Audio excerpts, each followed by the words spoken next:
یہ مسئلہ جو بعض ایسے ممالک میں پیش آ جاتے ہیں جہاں دن جو ہے وہ کئی دنوں کا ہوتا ہے، سورج مسلسل جو ہے وہ طلوع کیا ہوا ہوتا ہے کئی دنوں تک، یعنی وہاں 24 گھنٹے میں دن رات نہیں ہوتے، مثلا 3 دن 4 دن مثلا یا پھر 15-20 دن کا دن ہوتا ہے، اور اسی طرح رات بھی ان کی لمبی ہوتی ہے، کئی دنوں کی راتیں ہوتی ہیں۔ تو وہاں نماز اور روزے کا جو مسئلہ ہے وہ اس سے سوال کیا فرمایا، سوال کیا بعض ممالک میں کئی دن تک سورج نہیں نکلتا یا کئی دنوں تک سورج ڈوبتا نہیں ہے، تو ایسے ممالک میں روزہ اور نماز کس طرح سے بیان ہے؟ تو جواب میں انہوں نے فرمایا جہاں تک نماز کا تعلق ہے، بنا بر احتیاط واجب اس شہر کے نزدیک ترین دوسرے شہر کا لحاظ رکھیں جہاں 24 گھنٹے میں دن رات ہوتی ہے۔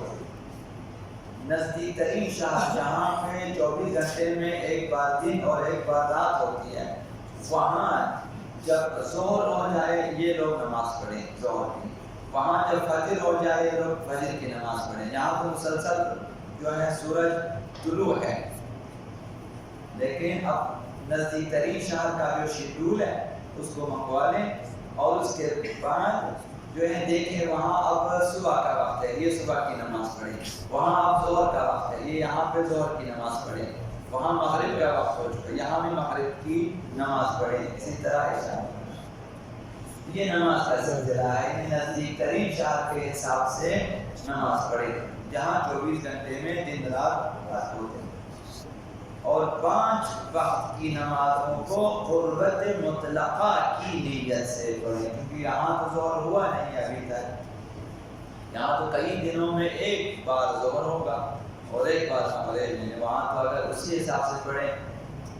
یہ تو پھر مثلا بہت کم نمازیں انہیں پڑھنی ہوتی ہے، تو چونکہ نزدیک ترین شہر کے مطابق پڑھنی ہے تو قربت مطلقہ کی نیت سے پڑھیں، یعنی مثلا نیت کریں 4 رکعت نماز ظہر بجا لاتا ہوں قربت اللہ ختم، یعنی قصد قربتی کہ وہ امید ثواب، کیونکہ یہاں کے ظہر کا نہیں معلوم، یہ ظہر وہاں کا ہے، تو قربت اللہ تاکہ شاید خدا تعالیٰ کو یہ بات پسند ہو اور خداوند ثواب عنایت کرے، اور اسی طرح شاید خدا کی اطاعت ہو جائے، مثلا ان نیتوں سے پڑھیں، قربت اللہ کی نیت سے جو ہے نزدیک ترین شہر میں 24 گھنٹے میں لوگ نماز پڑھتے ہیں اسی حساب سے جہاں بھی نماز پڑھتے رہیں قربت اللہ کی نیت سے اس شہر کے اوقات کے مطابق۔ یہ نماز کا مسئلہ، اور جہاں تک روزے کا تعلق ہے تو ان کا فرض ہے، البتہ یہ فتویٰ حضرت اللہ سیستانی کا ہے، ان کا فرض ہے کہ وہاں کسی دوسرے شہر میں منتقل ہو جائے، جب رمضان آ جائے کسی ایسے شہر میں جائیں جہاں پہ دن رات جو ہیں وہ 24 گھنٹے میں دن بھی ہوتا اور رات بھی ہوتی ہے، وہاں منتقل ہو جائیں، اور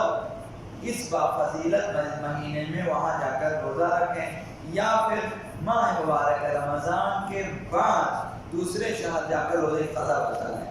اب یہاں تو کئی دنوں کا دن ہے اور کئی دنوں کی راتیں، یہاں آپ آرام سے کھائیں، مثلا ماہ مبارک رمضان ادھر رمضان ہے مثلا، تو رمضان اگر گزر جائے تو کسی شہر میں جا کر قضا بچا لیں جہاں 24 گھنٹے میں دن رات ہوتے ہیں، یا پھر جب لوگوں کے لیے رمضان داخل ہو جائے یہ بھی جائیں کسی ایسے شہر میں جہاں 24 گھنٹے میں دن بھی ہوتا اور رات بھی ہوتی ہے۔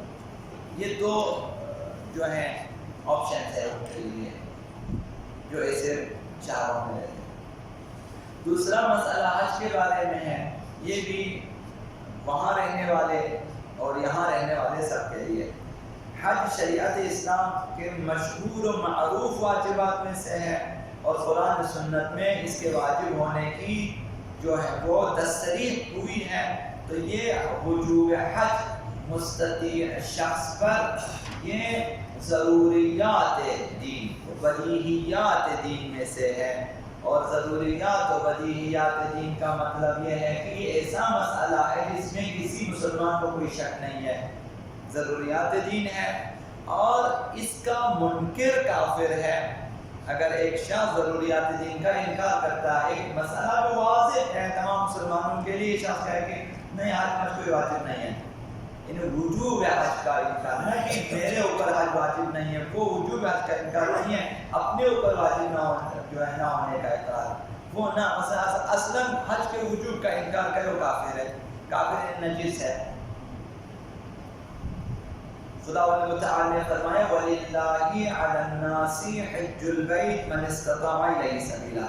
لوگوں پر واجب ہے کہ اللہ کے لیے اس کے گھر کا، خدا کے گھر کا حج کرے جو بھی استطاعت رکھتا ہو۔ استطاعت معلوم ہے آنے جانے کا خرچہ اس کے پاس موجود ہو، یہاں بچوں کا خرچہ اس کے پاس موجود ہو، اور آ کر یہاں سے جا کر حج کر کے آنے تک اس کے کاروبار ختم نہ ہوتے ہوں۔ مثلا ایک شخص ہے یہ اگر کاروبار چھوڑ کے جائے واپسی تک اس کی مارکیٹ ختم ہو جاتی ہے، یعنی یہ صورتحال بھی نہ ہو اور آنے جانے میں کوئی خطرہ، کوئی ایسی چیز بھی نہ ہو، تو اس پر حج واجب ہے۔ گھر میں بچوں کا بھی خرچہ ہو اور کاروبار اس کا خراب نہ ہو جائے اور اپنے حج کے لیے آنے جانے کا خرچہ بھی اس کے پاس موجود ہو، ایسے شخص پر حج واجب ہے۔ حج ان 5 ارکان اسلام میں سے ہے کہ جن پر اسلام قائم ہے، ارکان اسلام قرار دیا گیا ہے۔ آقا امام باقر علیہ السلام نے ارشاد فرمایا بنی الاسلام علی 5 اشیاء، اسلام کو 5 بنیادوں پہ قائم کیا گیا ہے۔ علی الصلاۃ والزکاۃ، ایک بنیاد، ایک رکن نماز ہے، ایک رکن زکوٰۃ ہے، والحج ایک رکن حج ہے، والصوم ایک رکن جو ہے وہ روزہ ہے، والولایہ اور 5واں رکن ولایت اہل بیت علیہ السلام ہے۔ تو یہ ان 5 ارکان میں سے ہے۔ تو لہذا ضروری ہے کہ نماز، زکوٰۃ، روزہ اور حج اور ولایت کے سلسلے میں انسان کسی بھی طرح کی کوتاہی نہ کرے، اور حج ان ارکان میں سے ایک ہے۔ اگرچہ عمر میں ایک بار واجب ہے تو کوشش کریں، بلکہ صرف کوشش دعا کریں کہ خدا تعالی آپ کو واجب الحج کر دے تاکہ ہم حج جا سکیں۔ اگر واجب الحج نہ ہو یہ دعا کریں خدا کوئی حج بدلی مجھے دے دیں، کہ کوئی شخص میرے لیے حج کا خرچہ دے دیں تاکہ میرے اوپر حج واجب ہو جائے۔ ابھی نماز میں یہ چیز نہیں ہے، روزے میں ایسی چیزیں نہیں ہوتی ہیں، لیکن حج میں یہ چیز ہے۔ اگر ایک شخص کہا کہ میں آپ کا خرچہ دے دیتا ہوں، اس پر واجب ہے قبول کرے، قبول واجب ہے اس کے اوپر، وہ نہیں کہ میں نہیں جاؤں گا تمہارے پیسوں پہ، وہ نہیں کہہ سکتا ہے۔ ایک شخص اگر مفت دے دیتا ہے بغیر احسان جتائے کہ یہ میرا یہ پیسہ لے لو،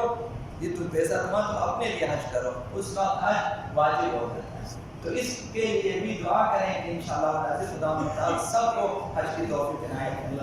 آمین۔ اللهم صل وسلم علیہ اسمک الاعظم العز الجل الاکرم یا اللہ